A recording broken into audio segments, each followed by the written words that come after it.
When I think about relational, I think in two things immediately. First is everything is a relation in this world. No? You relate with people, you relate with knowledge, you relate with the natural environment. We're constantly relating to something, you know, even to choose what am I going to wear today, I have to relate to the weather to decide if I need a coat or I can be in shorts or what am I going to wear. So when I think, so that's one way of thinking, or that I think about relations and relationality. But there's this other way to think about relations that it has an emphasis on being aware of the type of relationships I establish and with whom, with what, in what occasions, how. That for me makes a difference when I think about relations, you know. There are relations that I establish that I'm not aware of. Like I go to the grocery store, buy my groceries. I'm relating even to the groceries. I'm relating to what I have, what I don't have. But I don't think it's almost automatically that I decide what to buy and then I go and pay. And I relate to somebody that I'm paying. I give them my money and they give it back. Whatever is a transaction.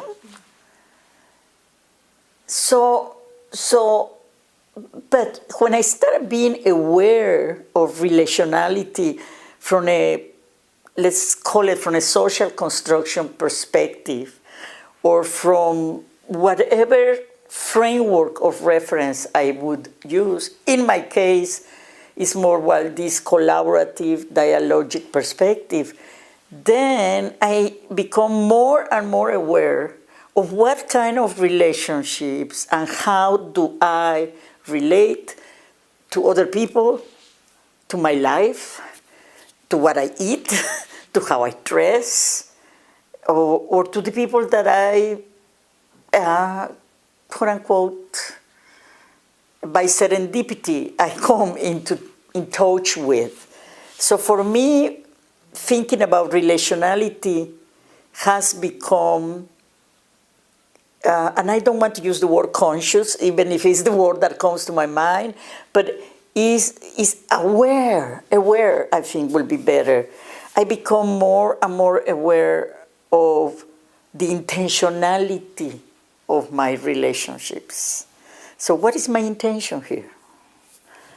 What do I want from this relationship? Do I want just an economic transaction? And it's fine. If I decided this is all I want, I just want to go buy my groceries, pay for them. I want my right amount of, to pay the right amount of cash and get my money in return. And I want equality on that food that I'm buying because it's an economic transaction. And that's fine. And I don't want to relate to every single person I see on the streets. So it's okay. I choose not to relate to them in any way. Sometimes I choose not to even smile or say good morning or goodbye and just go where I have to go. Because in that sense, everything is relational. Even if I just walk by someone and don't even look at it, you know, we are sharing a common physical space, environmental space. And you know, because if I don't pay attention at all with this person, when I walk on the streets and I don't pay attention, I can just bump into someone. And in that moment, I have to relate to that person. I could decide I keep walking, I don't care if this person falls to the floor. Or I can say, oh, I'm sorry, I was distracted, apologize, whatever, and continue on my way. So I think that even when I decided, quote unquote, not to relate, I'm establishing a relationship. I'm deciding that I don't want a mutual back and forth relationship with this person or this environment. So, but I'm avoiding smiling, or I am avoiding saying good morning, but I still have to make sure I still aware that there are people around me, and there are cars around me, and etc. No, so in that sense, I think that we are always in relationship. We cannot be humans without being in relationship. Yeah, the kind of when I'm thinking about a type of relationship, or when I use that word, is not like a category, like, but yeah, it may be a category in some ways. I don't relate the same way. If they tell me this is the Queen of England, maybe I'm going to relate to this person in certain ways that are dictated, because if I don't relate in the ways that is dictated to relate to this person, I may get in trouble, and it may not be worth getting in trouble.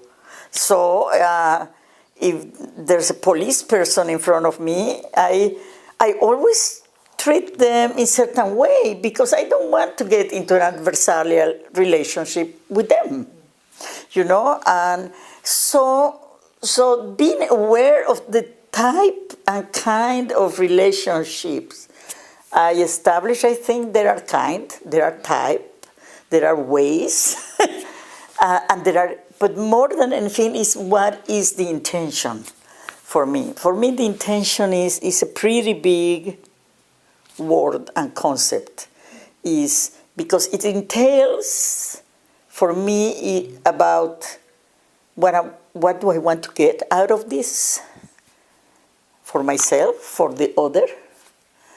What do I want to construct? But this is a word that, what do I want it to happen in regular everyday words?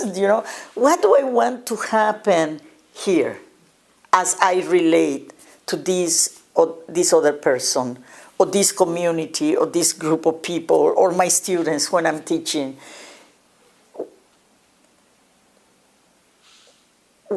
Why am I doing this? And not why in a linear cause and effect way, but I'm trying more and more to be aware of what is my intention of that relationship. And that gets into a lot of things, because for me that gets into the politics of the relationship. It gets into thinking how power will be transacted and negotiated in that relationship. It makes me be less, quote-unquote, reactive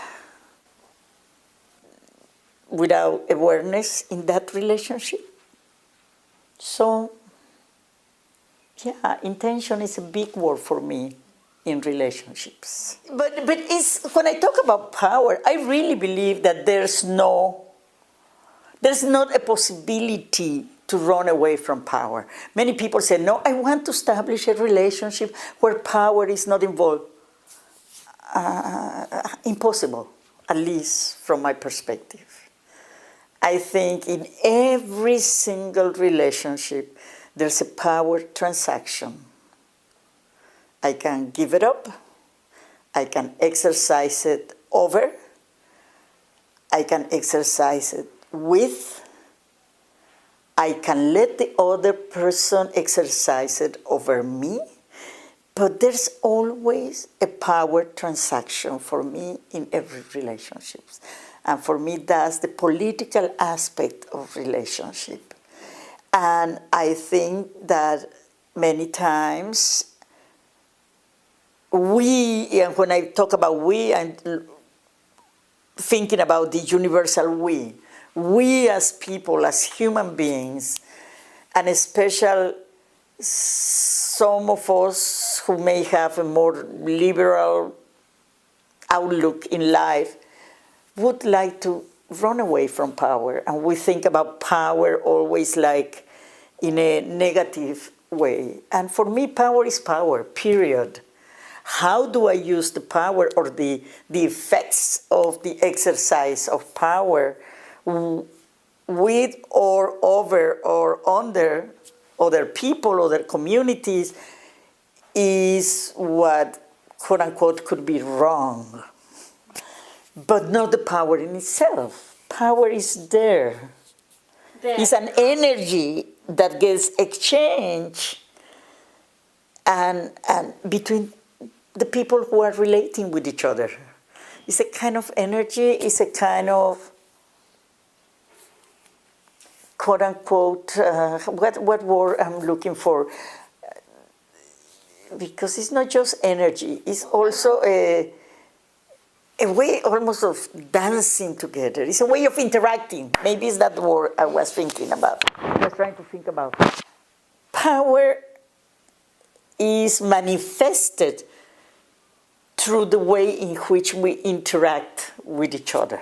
It's the oppositionality of our own socially constructed life. And you know, when I walk into my classroom to teach, regardless of how I would like that power transaction to happen between me and my students, there is something about the way in which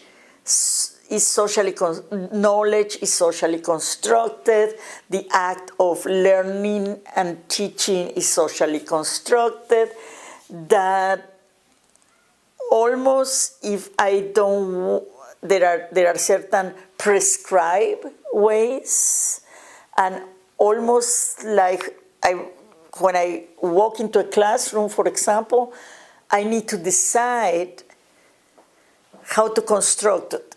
Do I want to subvert and go, quote unquote, against of what is socially constructed should be the relationship between a professor and a student? Do I want to conform to that? And also I don't think it's forever, because there are moments where I may decide intentionally to construct, to be in relationship with this particular student kind of in a traditionally constructed way, where I said, I'm the professor, so I said so. So this is going to be done this way because I said so. Try not to be that way, but there are moments where it happens. And there are moments where it happens precisely because I didn't think about the intention I was not aware of. But there are moments where I intentionally behave in certain ways. And I think that I'm using the example of the classroom, but I think it's in any type of things. It could be with my partner, with my friends, with my family. There are moments where there's an intention of using a position myself, regardless of the positionality I occupy, because what is socially constructed in the context, community in which I live. The more I think about intentionality, the more it makes sense. You know, I cannot, and the more I think about intentionality also is, do I want to come into this relationship and intentionally wanted you to behave certain ways with me? And when, or how do I decide if I want to control or not the situation? And what do I think about control? And what happens with control? So there are so many things around power and intention, but for me, I cannot think about relations and relationality now without thinking about intention. And I think that's the big word for me. So what is my intention even to do this interview? When I think about intentionality, because I have an intention that I like relating with Mark and Saliha and with this group of people that I have, these people that I have crossed paths in my life. So that's one intention. I want to continue increasing the type of relationship we have. So if I get an invitation for an interview, I can say yes or not, or be enthusiastic about it and immediately say yes, or say, well, let me think about it, and then think about it, and then respond. But there's an intention. There's an intention that gets constructed between the two people, or in the sense that there is an invitation to which I respond. So but what makes me there's a part of me, I don't want to lose the phenomenon of agency in the socially constructed relationship, because it's not individualistic in the sense of, I don't even know how to define it. It's not that it's an individualistic act, because even to think about my intentions is in relationship to the other. Because I am thinking, what is my intention to answer to this invitation? But it's in relationship to an invitation that came to me. So, and I imagine that you invited me also because you have an intention, because you didn't invite the person who was sitting next to me. You came. Actually, I was sitting with the person next to me, and you didn't invite him, you invited me. So there was also an intention that came from the invitation that I'm responding. So I think there's a phenomenon of agency, because I think in all this idea of social construction, and maybe it's just because we have thought about agency in a very individualistic way. But agency is always in response to something. I'm responding. But it's an act of responding that as an agent, as a person who's acting on that relationship, whatever that relationship is. But it's not something that doesn't exist, We don't get erased as individuals in the relationality, because I may decide to say no to your invitation. And it's in relationship with you that I said no, but there is an intention. No, with this person, I don't want to work. So then I have to decide how to say no. If I don't care about you, or even I want to separate myself with you, I can say, hell no, I will never accept an invitation from you. Or I can be polite, say, well, I'm very busy. I don't know if this is the best time or the best occasion. Maybe next time. But there's an intention of how I respond to you in relationship with you, and it's not the same way that I will respond if somebody else invites me. I'm a person who doesn't like big crowds, and that's why when crowds are around, I usually work. I usually do something, because it's my way to relate. I relate very well one-on-one. So in a conference, for example, I do registration. I get to meet a lot of people in registration, but it's an interaction one-on-one. Hi, how are you? Oh, yes, I have heard your name. Oh, let me look at it. Welcome. And that's it. There's an intention. You want to get registered. I respond to that intention. I register you. I get to see you. And then I can decide if I want to continue that relationship or not. It was enough to see your face, know your name, smile at you, making you feel welcome. It's almost like I'm thinking right now just in social constructionist environment, or environment where we talk about relationality as the basis for construction of everything. Sometimes I had the feeling that we have demonized the individual. And for me, I make a separation between individuality and the individual. And I think the individual has agency. The individual has decisions to make in relationship to the environment, to other people, in relationship to every single thing that exists in the universe. But there's still that agency that for me doesn't get lost. So all this thing about individuality has made me think, is there a difference between individualism, individuality, individual? Yeah, probably there is. And being English kind of my second language, yeah, I'm thinking in Spanish for a moment, what would it be? Individualism for me is more almost like a philosophical position, like that says the most important thing in the universe is me. It's almost for me that would be a very simple definition of individualism, you know? The most important, the center of the universe is me, the most important thing is me. And Western psychology is full of that. You know, you need to be autonomous, self-sufficient, empowered, but it's based on the center of the universe is me. And if you don't serve for my purposes and for me to be a better person, then this relationship doesn't happen. So that for me will be individualism.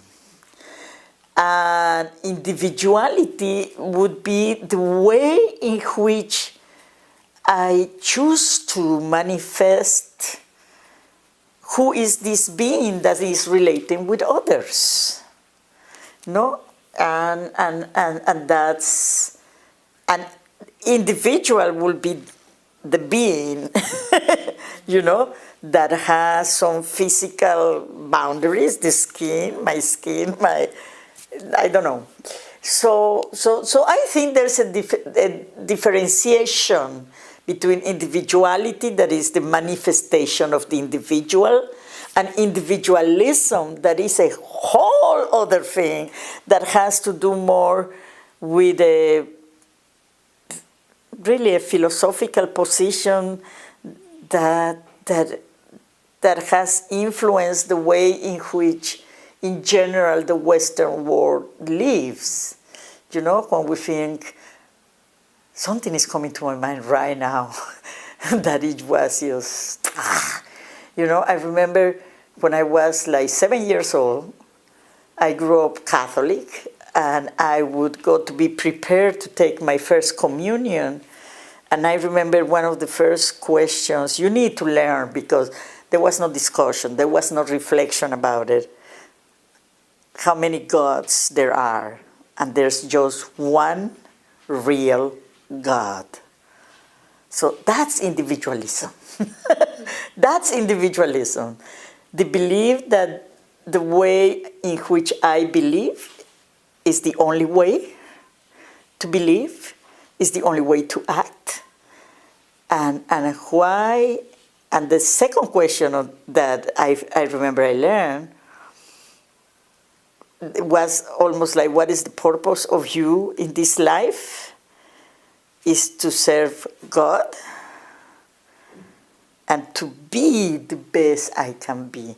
But being the best I can be has a lot of individualism, because it's about the betterment of myself. So every single thing I do, I act, I decide has to be not a function of the other or my relationship with the other, but in relationship with myself. Well, or other philosophies that really talk about you are an individual, but you are not, quote unquote, alone in this planet, you know? I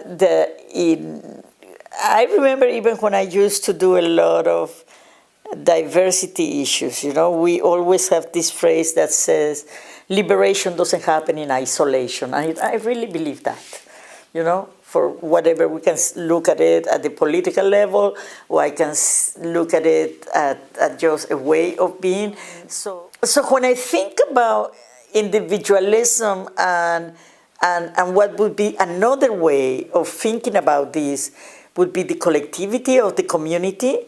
But even the collectivity and the community for me is a group of individuals who intentionally or not, without being aware, share common values, common faith, common economics, citizenship, etc. So without the individual, there's no collectivity for me, because the collectivity and the community, whatever we define as community, is made of individuals who have certain things in common and intentionally or not share those characteristics or values or elements that allow themselves call or be described as a collective or as a community. So for me, that would be the opposite. The collective is not an abstract. The community is not an abstract thing for me. Community is very concrete. Is a collection of individuals who decide to share something. Intentional communities is a word that we use a lot in the 60s and 70s and 80s in the feminist community. Let's form intentional communities. That meant people who share some set of values or beliefs and decided to form a collectivity to achieve certain goals, whatever those goals were. And I think religion is based on this type of thinking of collectivity, and nations and towns and corporations and schools and organizations are that. It's a collective that emerged from the intention of a group of individuals who share certain set of values or beliefs or knowledge.